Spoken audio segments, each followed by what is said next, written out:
semoga sehat walafiat. Bertemu lagi dengan saya Fatima Azhara dengan NIM 205221372. Saya dari kelas Akuntansi Syariah 3C. Pada kesempatan kali ini saya akan membahas tentang akad jasa atau akad ijarah dan yang lainnya. Yang pertama, akad ijarah, yaitu sewa menyewa. Ijarah itu bisa diartikan menjual manfaat atau diartikan sebagai akad atas sesuatu kemanfaatan yang mengandung maksud tertentu dan mubah ijarah itu. Karena ijarah adalah menjual manfaat, maka yang boleh disewakan adalah manfaatnya, bukan bendanya. Nah, ijarah dapat dibagi menjadi dua macam, yakni ijarah atas jasa dan ijarah atas benda. Dibolehkan ijarah atas benda itu benda-benda yang mubah atau bukan yang haram. Kalau benda-benda yang mubah itu seperti kamar, rumah, kendaraan, tanah, dan lain-lain. Akan tetapi dilarang terhadap benda-benda yang diharamkan, yaitu seperti babi atau minuman keras dan lain-lain. Juga dibolehkan ijarah atas jasa seperti menjahitkan baju, membangun rumah, dan sebagainya. Ijarah ini berakhir dengan selesainya waktu. Terjadinya kerusakan pada barang yang disewa itu merupakan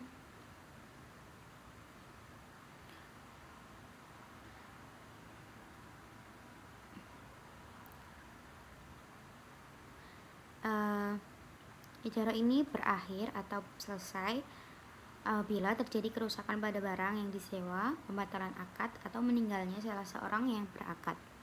Kemudian dalil ijarah ini sendiri yaitu dalam surat At-Thalaq ayat 65 yang artinya, jika mereka menyusukan anak-anakmu untukmu, maka berikanlah mereka upah.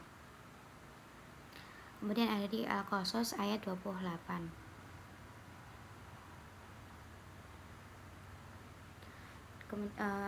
Kemudian ada hadis Nabi yang artinya, barang siapa yang meminta untuk menjadi buruh maka berikanlah upahnya. Hadis riwayat Abu Hurairah. Nah, umat Islam pada masa sahabat telah berijma bahwa ijarah dibolehkan sebab bermanfaat bagi manusia.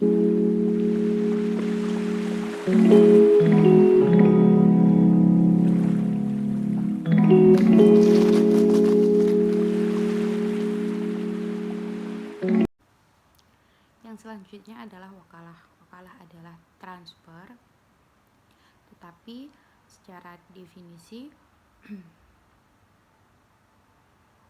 ada beberapa ulama fikih yang mengartikan wakalah itu sendiri. Yang pertama, pada mazhab Hanafi, wakalah adalah pendelegasian suatu tindakan hukum kepada orang lain yang bertindak sebagai wakil. Kemudian pada mazhab Syafi'i, wakalah adalah pendelegasian hak kepada seseorang dalam hal-hal yang dapat diwakilkan kepada orang lain selama ia hidup. Definisi selama ia hidup adalah jadi pembeda antara wakalah dengan wasiat. Wakalah dalam bahasa Arab berarti menolong, memelihara, mendelegasikan atau menjadi wakil yang bertindak atas nama orang yang diwakilkan. Nah, secara istilah wakalah berarti tolong menolong antar pribadi dalam suatu persoalan ketika seseorang tidak mampu secara hukum atau mempunyai halangan untuk melakukannya. Objek yang diwakilkan itu dapat menyangkut masalah harta atau masalah pribadi yang lainnya seperti nikah. Dalil dalam wakalah itu ada dalam Quran dan hadis. Yang pertama dalam Al-Quran di surat Al-Kahfi ayat 19 yang berarti, maka suruhlah salah seorang di antara kamu pergi ke kota membawa uang perakmu ini, dan hendaklah dia melihat manakah makanan yang lebih baik, maka hendaklah ia membawa makanan itu untukmu. Kemudian dalam surat An-Nisa ayat 35 artinya, maka suruhlah juru damai atau hakam dari keluarga laki-laki dan seorang juru damai hakam dari keluarga perempuan.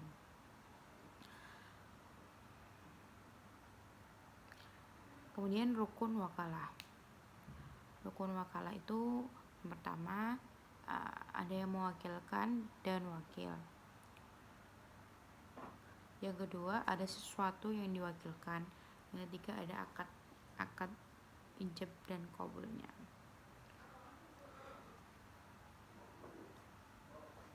Kemudian syarat wakalah. Menurut Al-Qadi Abu Syuja, seseorang tidak boleh melakukan jual beli kecuali dengan 3 syarat. Yang pertama adalah menjual dengan harga standar. Yang kedua adalah menggunakan mata uang setempat. Yang ketiga, tidak boleh menjual dengan mengatasnamakan dirinya dan mengakui barang yang diwakilkan tersebut atas nama dirinya sendiri, kecuali dengan izin orang yang diwakilkan. Nah, syarat orang yang berakad wakalah atau berakad yang lainnya itu pertama, cakap bertindak hukum, memiliki pengetahuan yang memadai tentang persoalan yang diwakilkan kepadanya. Ketiga, bertindak sebagai wakil secara serius. Keempat, ditunjukkan secara langsung oleh yang diwakili. Kemudian objek yang diwakilkan. Objek itu pertama, yang diwakilkan bukan sesuatu yang boleh dilakukan oleh setiap orang. Kedua, diwakilkan itu merupakan milik orang yang diwakili, bukan milik orang lain. Yang ketiga adalah yang diwakilkan itu barang objeknya itu jelas. Lanjut ke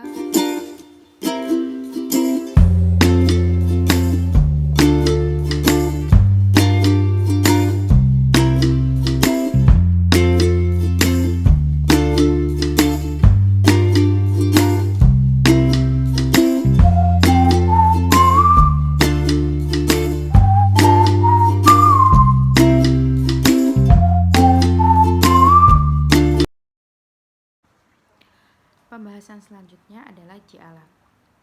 Secara bahasa, ji'alah atau ju'il atau ju'uliyah adalah sesuatu yang diberikan kepada seseorang karena telah melakukan pekerjaan tertentu.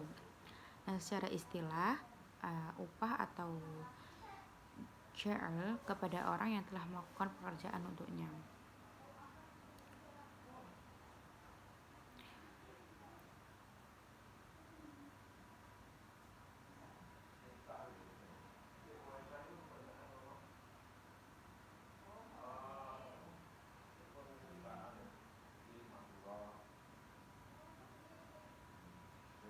Kemudian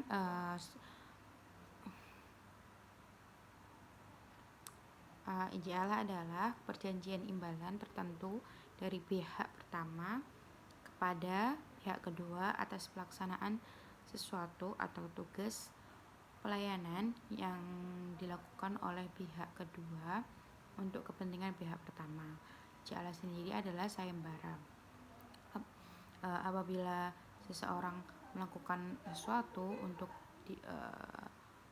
pihak yang memerlukan bantuannya, seseorang itu berhak mendapatkan upahnya.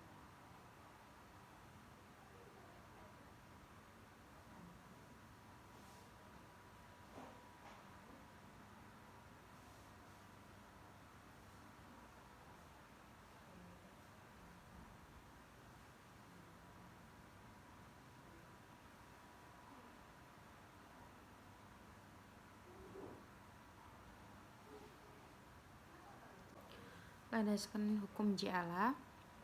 Dalam Al-Quran disebutkan dalam surat Yusuf ayat 72 yang artinya penyuruh-penyuruh itu berkata, kami kehilangan piala raja dan siapa yang dapat mengembalikannya akan memperoleh bahan makanan seberat beban unta dan aku menjamin terhadapnya.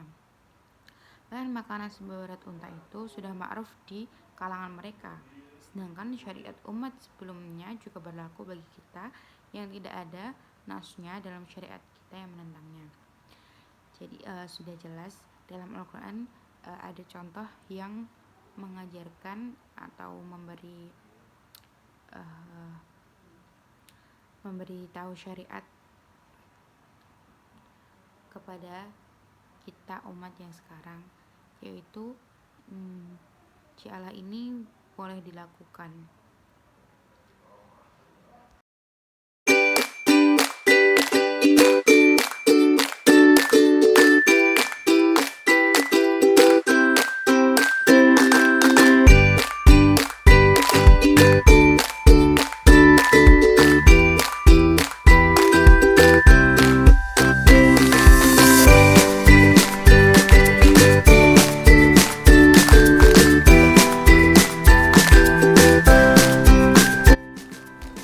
Nah, sampai juga di penghujung video.